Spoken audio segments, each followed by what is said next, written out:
Bonjour chers membres. Alors cette semaine, je vais vous entretenir des enjeux touchant l'hébergement touristique court terme de type Airbnb. Vous savez, la Corpic, depuis 2016, fait des représentations auprès du gouvernement pour resserrer puis encadrer, contrôler ce type d'hébergement qui pose de réels défis pour les propriétaires dans le secteur locatif.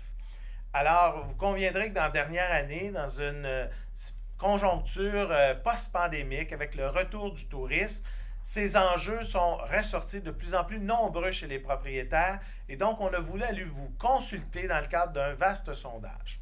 Vous savez, l'été passé, ce sondage nous a révélé qu'un propriétaire sur 20 est toujours confronté à de l'hébergement touristique de type Airbnb de façon illégale, une situation qui nous agace toujours parce que malgré les changements des lois, on réalise que leurs applications sont d'une certaine manière difficiles et posent de réels défis dans la protection, mais surtout dans votre gestion du parc, de votre parc locatif. Alors, on a manifesté au cours des derniers mois le désir qu'il y ait des changements, notamment une application stricte et rigoureuse des nouvelles législations et une surveillance par Revenu Québec à cet effet-là. Vous savez que comme propriétaire ou toute personne qui veut faire de l'hébergement touristique, il y a des conditions claires, soit d'obtenir une accréditation de la CITQ, donc la Corporation touristique du Québec. Et les exigences sont les suivantes. D'abord, il faut absolument que le zonage municipal permette l'hébergement à court terme, moins de 32 jours. Ça vous prend une police d'assurance de au minimum 2 millions de dollars.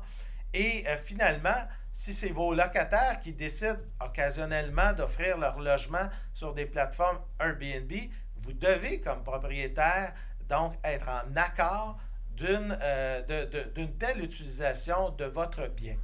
Vous comprendrez que malgré ces nouvelles lois, on s'aperçoit dans les derniers mois que l'illégalité, elle est pratiquement régularisée dans le marché. D'une certaine manière, l'offre sur les plateformes de type Airbnb sont à plus de 80% dans l'illégalité. Alors évidemment, cette semaine, voyant des situations qui se multiplient, la ministre du Tourisme a annoncé un désir de déposer un nouveau projet de loi.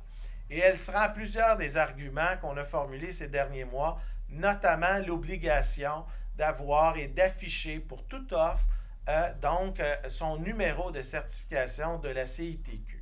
Évidemment, il y a d'autres dispositions qu'on voudra, comme organisation, comme association à la Corpic, pour vous représenter, parce qu'on veut vraiment s'assurer que les propriétaires qui sont confrontés illégalement à de l'offre de type Airbnb puissent avoir des outils pour agir rapidement et protéger leur parc locatif.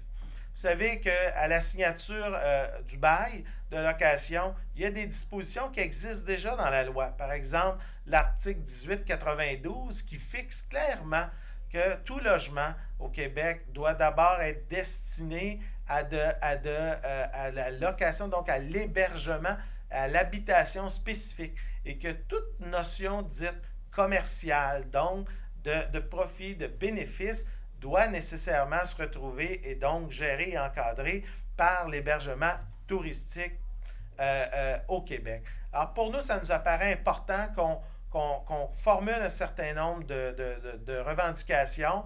On aura l'occasion de s'en parler plus spécifiquement lors du dépôt du projet de loi.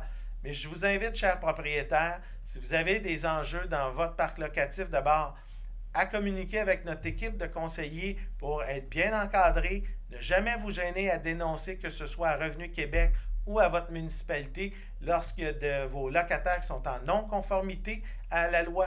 Mais surtout, je tiens à vous souligner qu'il faut protéger notre parc locatif. C'est important qu'on évite les situations qui peuvent déraper sur le territoire québécois.